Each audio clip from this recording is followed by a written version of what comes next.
Welcome to the creative community. I'm your host, David Starkey, and my guest this time is poet Chryss Yost. Chryss, welcome. Thank you. Well, Chryss, I was thinking about you were one of my first guests probably in 2003 or 4 or whatever, and now here you are back again. You've been on the show several times. We've heard a lot about your poetry. You were a former poet laureate in Santa Barbara, but I think today you mostly want to kind of talk about the poetry community, poetry publication, poet laureates, just to sort of give us a overview of Santa Barbara poetry. Is that right? Yeah, I think so. I mean, it's one part of our community that you are also very involved with, right. and talking about Gunpowder Press and that editing work and that community building. Mm-hmm. Before we go any further, though, because I love your poems so much and you are often reticent about sharing them, I want to just jump right in and insist that you read a poem. Okay, I'm going to read one of my older poems, and this is called Last Night. When the sun sets and he isn't home, she walks, not to be waiting, but she leaves a note. Back soon, her only message, only wish. After all, she didn't think he'd stay. No plans, so no surprises when it ends. The dishes wait unwashed. Bitter stains stretch like shadows on the tablecloth. Once you believe in finding gods in men, you understand their restlessness as faith. The way she feels his truth against her skin, the rough edge of a matchbook, while she grieves to see her saviors lost and lost again. God save the church that she takes refuge in, the sanctuary given fools and thieves, this silent girl who loves a man who leaves. Can you tell me a little bit about the composition of that poem? Yeah, this is it was a poem written for John Ridland's class when I was at UCSB. That was my first poetry class, and he really favors formal poetry. Right. So you'll see like a lot of meter and that repetition of rhythm and sounds in there. And that was something that John really taught me to appreciate. So I felt so fortunate to have him as my teacher. Right, a great guy. Yeah. I'm interested, you went in there, you were a slightly older student. Mm-hmm. Had you read a lot of poetry and written much before that? I'd written when I was a younger kid, Right. and I honestly didn't realize that poetry was still happening in such a vibrant way until his class. I kind of thought of it as so loose that it didn't mean anything, and that real craft of poetry, that careful crafting, and the idea that people were still doing that, I didn't really realize. I was an English major and I'd studied all these old dead poets, Right. and not really so aware of what was happening, and he really brought that to life for me. So there was a great connection for what you wanted to do. Yeah. Or realized that you wanted to do. Yeah. It gave me that opportunity to really play with the craft of language, which to me was a lot more fun than just emotions on a page, that there was a structure. Right, yeah. So. And I know that about your poetry, is that there's no loose filler in a Chryss Yost poem. But I think we have some images, and if I'm remembering correctly, the first one might be your book cover for Mouth and Fruit. Is that up there? There it is. Yeah. Tell us a little bit about Mouth and Fruit. Well, this is my first book, and it's definitely central to our theme here today, because Gunpowder Press was the publisher for this book. So that was really exciting to have the chance to put that together. And my background is professionally, I do a lot of graphic design and production, and So to bring those worlds together and to get a chance to start making books, this was one of our first ones. Yeah. that we got to So do. for people who don't know our story, Yeah. the story of Gunpowder Press, and the press name came from you because Saint Barbara is one of the patron saints of gunpowder and all instruments of war, unfortunately. But we thought it was a great way to sort of like showcase the explosiveness of the poetry that we wanted to have. And then I had a poet friend who passed away, unfortunately, who left a collection with me as his literary executor. And I was really keen to publish it. I couldn't find anyone. And then I asked you if you had a book that had been kind of waiting. Mm-hmm. Would you want to join forces and be the first two poets? And then you kindly agreed to do the covers. And then I realized, wow, I really can't do this press without you as my co-editor. So quickly you became my partner here in that. We were talking a little bit about the value of mentors, and you mentioned John Ridlin. I think we have a photo of him. Yeah, a picture of John. Yeah. There he is. I owe so much to him. He was really instrumental in me discovering a type of poetry that really connected for me. Mm-hmm. So that was great. And he's a translator as well. That's a picture that his wife took of him in, I believe they're in Hungary, where he did some translation. Right, yeah. And John was a real gentle giant. He was taller than I am. I'm 6'6". I think John was 6'7". But he was so careful too and meticulous about the things he had to say. But he was always aware of your feelings. I think he wanted you to write a better poem, but he never said it in a way that made you want to stop writing the poem. Exactly. Yeah. And another of our mentors and a mentor to so many people here in Santa Barbara is Barry Spax, and I think we may have a photo of Barry as well too. Barry passed away before John. What are your memories? I know you got a million memories of Barry. Well, I give Barry a lot of credit for. I mean, first of all, he was very big in pushing the Poet Laureate program, which has benefited us both personally and as a community, I think. And before that, bringing together groups of poets and writing workshops. So it's very easy as a poet. You could live in isolation in theory and still write poetry.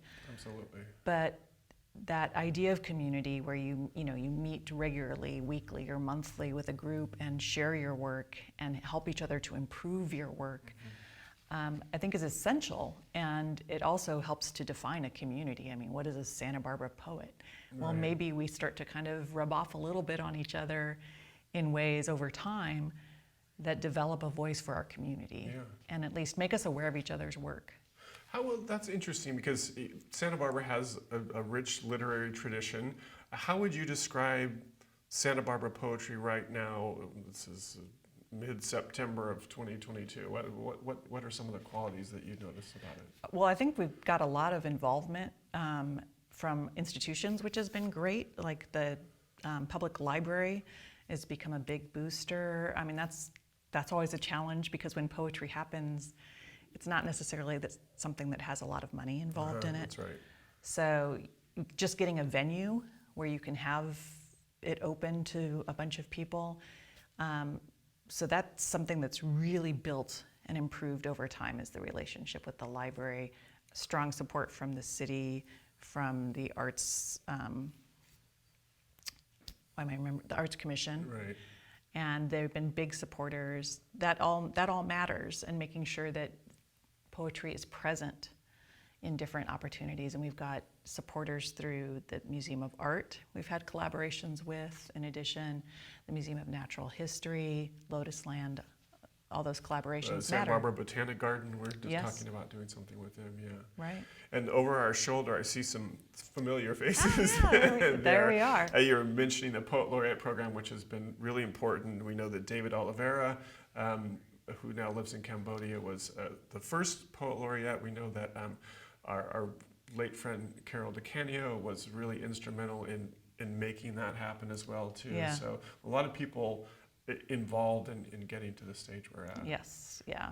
And our mayor there, Mayor Helene Schneider at the time, And before she was mayor, was really one of the people that helped establish the program as well. Yeah, right. So, well, thanks to all those people, and let's kind of sort of transition a little bit now to Gunpowder Press, and we are inevitably tooting our own horns because we are the co-editors of the press.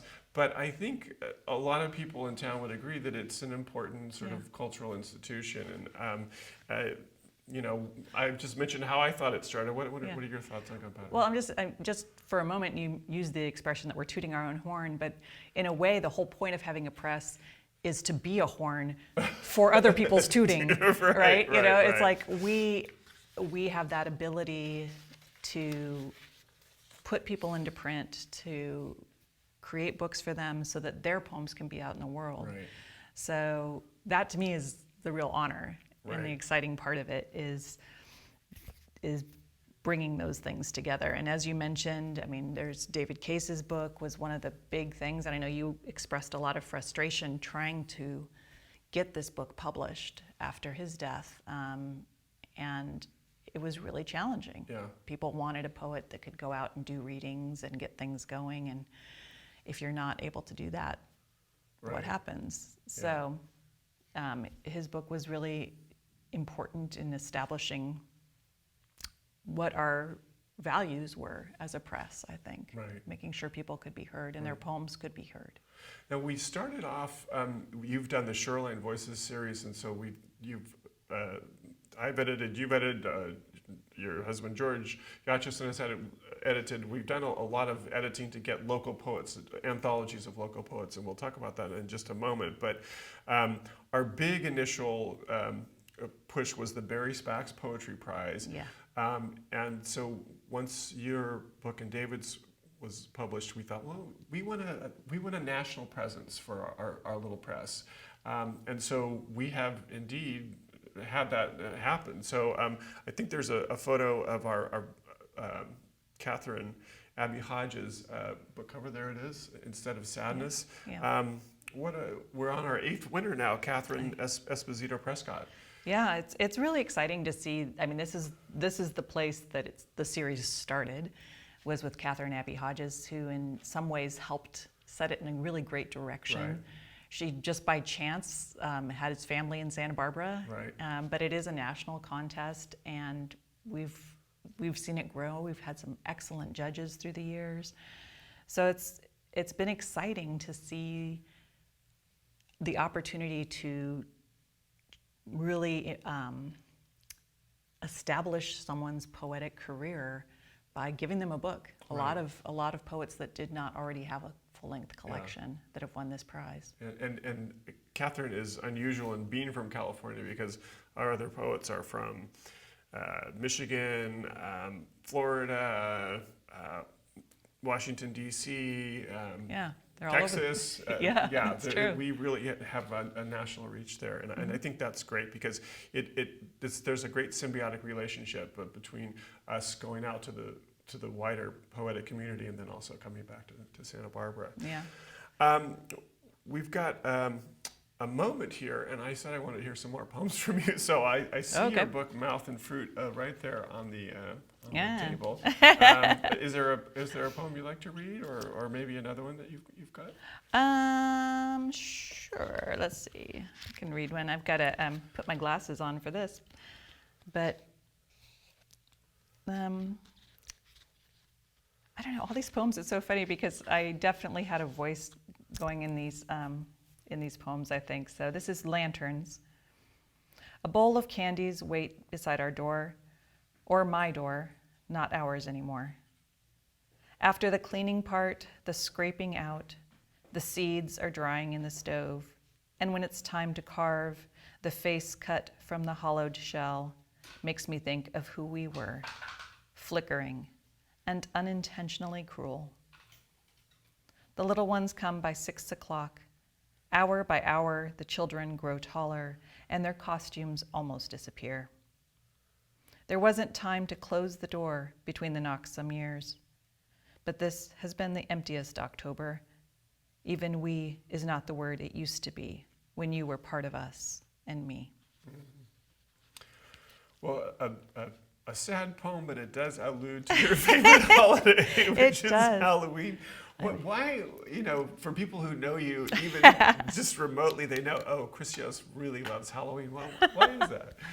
I love the fact that it's a chance to be so creative. It's just this wonderful opportunity to play as an adult, Right. that you're invited to do whatever you want. I also love that idea of the changing of the seasons and that balance between the difference between life and death, that curtain becomes a little bit more transparent at that time of year. Yeah. So there's a little bit of a spooky spiritualness to it, but mostly it's the sense of play and fun. Yeah. And I don't know, I just always enjoyed it. Yeah, and I love the poems that inspires in you. The next image that I think we have is a book cover for What Breathes Us. And this is an anthology that I ended up editing, although we certainly could have co-edited it. It's Santa Barbara Poet Laureates from 2005 to 2015, and we're getting pretty close to another edition of that, I would say. Yeah, it's true if we do it every 10 years. Yeah, every 10 years. But this one includes Barry Spacks, Perry Longo, and you, and Paul Willis, me, and Sojourner Kincaid Roll all have poems in there. Right, yeah. It was great to have that, just as, again, it's sort of the way everything is kind of connecting, I think, and we were connecting back with the Poet Laureate program, which is so important. And a local artist, Chris Potter, who did the cover. Chris Potter, yeah, So. who is a wonderful human being and a terrific painter. Indeed. Do you have a poem in there that you'd be willing to read? Well, I would love to read one, maybe from Barry for this one. Oh, absolutely, sure. So, this is What Breathes Us, which is one of his classic poems, I think, and it's just such a lovely, lovely one. This is regards to the day, the great long day that can't be hoarded, good or ill. What breathes us likely means us well. We rise up from an earthly root to seek the blossom of the heart. What breathes us likely means us well. We are a voice impelled to tell where the joining of sound and silence is. We are the tides and their witness. What breathes us likely means us well. So, What Breathes Us by Barry Spacks. Yeah, and there's so much of Barry's philosophy in there. Certainly wide-eyed and could be very cynical and sardonic, but he just had a sense that what breathes us likely means as well. Just a sense that the world is primarily a kind of a place of optimism and hope and caring. Yeah, and community. And community, absolutely. And we know Barry was rightly our first official poet laureate, and boy, he went to every reading over the course of 2 years that anybody put on. He set a really high bar that Yes, I know I fell way below. Yeah. So that's another connection. I mentioned earlier the Shoreline Voices project, and I think we have an image of Rare Feathers up there. Yeah. Tell us about that. Well, Rare Feathers is one that came. There was a exhibit of all sorts of artists who had created work about birds that was at Lotus Land, Right. and Nancy Gifford was really essential to getting that up and running.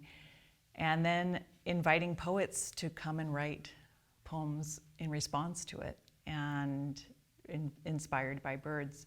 So this is all different Santa Barbara poets. One of the things I think that Gunpowder Press really valued early on that we talked about was we didn't want to just do local poets. Right. So we wanted to make it a national press and really focus on poets outside of Santa Barbara, unless they just incidentally happen to live here, but really focusing nationally. But we also wanted to be sure that these emerging poets that are really maybe just starting and they don't have enough poems for a book yet, but they've got a few good ones, that they would have a platform. And so Shoreline Voices was a way to do that and to help build our community and bring those poets to the public and in a meaningful way, and I think it's been very successful. Yeah, and it's been a lot of fun. I mean, we think about there'll be something like this, or you think, hey, we could do a whole anthology about that, and that's really a kick to be able to to go from just an idea to these beautiful books. And I should say, you mentioned that you are a book designer, and everyone should know that everything that they've been looking at was designed by you. And I think part of what's made you, one of the many things that made you such a valuable co-editor is your sense of how to design a book, and also the fact that you go back, I don't want to say too far back, but you know the internet, you know the changes that have taken place over the course of technology, and you're always on top of it, but you have a sense of the history of what came before. Is that something that you ever think about, or consciously or unconsciously, when you're making art like this book? I do. I was really fortunate to be at UCSB when they just launched the writing program, separate from an English degree, and that writing program was really more about how writing communicates technically. And so you learn about how headlines should be a consistent size and subheads should be a consistent size, and why that matters. Right.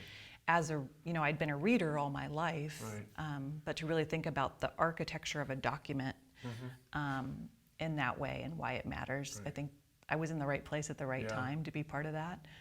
So I still think about it and how I want our books to look like a specific type of book. And our books are very clearly our books. And yet the covers are vastly different, but they are what they are. So I see behind us now we've got a copy of While You Wait. Yeah, this was another really fun poet laureate. This comes right out of the poet laureate program again, which was Laurent Bosselar's project that she really wanted to do this. She had an idea of making a book that we could have in all the waiting rooms, like for doctors' offices and dentists and stuff. And that was right before COVID hit. And everybody was like, you are not touching anything I'm touching. Everybody was like, no germs, don't touch anything, everything was locked down. So it was, she'd collected all these amazing poems from the community. This is our biggest book, It's a pretty large book by our standards. And we had to figure out, well, how do we make it work? And so we were able to make a website that people could go to in the meantime, and then we could just put a QR code in doctors' offices before it was safe to share books. But there's so many poets in here. We've got a Chumash poem in here. We've got some Spanish poems. We've got a lot of different parts of the community, younger poets. Really tried to get a cross-section that Laurent was really good about curating who went into that collection. And we have another solely online anthology that you and George and I were involved in creating, Big Enough for Words, which is another ekphrastic collection. In this case, the images from a collection the library has are shown against some really, I think, fine poems. Yeah, that was a really fun one. So it's Big Enough for Words, which you came up with that title. I think that comes from one of your poems, I think. It might be, Yeah, I think we grabbed it from based on a reading idea I had when those images were first available, Yeah, but they're all from the Edson Smith collection, so that's a really fun one for people to go see online. Yeah, absolutely. We just have about 5 minutes left, Chryss. So I want to talk about our Alta California Chapbook series and our California Poet series. But before we do that, I want to slip in another Chryss Yost poem. Well, one of the things we've been doing this year is we have been writing a poem a day. You and George. Yes. So. So you've been writing one since January the 1st, and it's now September the 20th, I think. Yep. And so it's been interesting because I talked about before about that element of craft and how you can go back and refine things, but this, you just got to get them done right every day. So this was one called Good Poison. Okay. And this was from Thursday last week. So this poem is 5 days old. All right. Good Poison. Tell me the difference between a wood rat and an antelope. I know nothing about antelope, except that if I poisoned them by dozens, as I must these little rats, I would be held somehow accountable. I hate to be at war. The Russian soldiers, knocked black with bombs, then white with frost, were infants, nursed by a parent, needing nothing more than sleep, for the baby to stop crying, to feel that small body fall at last, give up its own waking. The earth vibrates with life, so little of it ours. The earth vibrates with life, and all of it is ours. We are tired. I can't kill every day, no matter what the garden asks of me. The rats are desperate to survive, like me, like the garden, like Russians, like the Ukrainians that Putin keeps bombing. The green tips of parsley are stripped down to stems. Tomatoes are gnawed into hulls. Appetites trigger the traps. Classic Yostian moves there from the very particular and domestic to the larger world, and then back again. And a great poem. I can't wait to read all 365 poems. Are you guys going to keep going past the new year? Or I don't know. Okay, that's up for discussion at this point. Because I do think poems really require revision. Right. And that's generating a new poem every day. You kind of give up on that going back and revising the poems. Right. So maybe the next year I'll go back and revise a poem a day. A writing year. With just 2 minutes left, so I really quickly, can you tell us about the Alta California Chapbook Series and the California Poet Series? Yeah, the Alta California Chapbook Series are first bilingual editions, and these are, so there's just 8 to 10 poems by each poet. But our first poets were Crystal A.C. Salas and Nick Reiner. And this is a Poet Laureate project that was generated by Emma Treyas. And our current Poet Laureate. And so it's been really exciting, and the poems and the energy are just fantastic for these two poets. Yeah, and Emma was fortunate enough to get a really big grant to help support this into the future. So that's fantastic a national for all grant. Of us. Yeah, it's good for the community. And the California Poet Series. The California Poet Series is just wanting to honor our home state for both of us. We're native Californians, and Susan Kelly DeWitt has been writing poems, and it's great to have her. And then Dennis Schmitz coming soon. Yeah. So there's Susan's, and then let's take a look at Dennis as we finish up here. You're getting a preview cover. This isn't even available anywhere yet. Yeah, this will be out soon. And again, it's our kind of goal to make Santa Barbara a literary hub, and to reach out with these different spokes to different parts of the country and to the state. Yeah. Well, Chryss, 1 minute left. In that 1 minute, could you give a very short piece of advice to aspiring poets? What would you say to people who want to write poetry? Yeah, find your community and take part in it and participate. Show up for readings. Open mics are a good thing, especially when you're just starting. And find a writing group. If you can't find one, start one. Okay. Great advice, as always. Thank you so much, Chryss Yost. Okay, thank you. The Creative Community is a co-production of TVSB and CAPS TV in Ventura. It's also supported by a very generous grant from the Diana and Simon Robb Foundation. I'm your host, David Starkey, and we'll see you next time.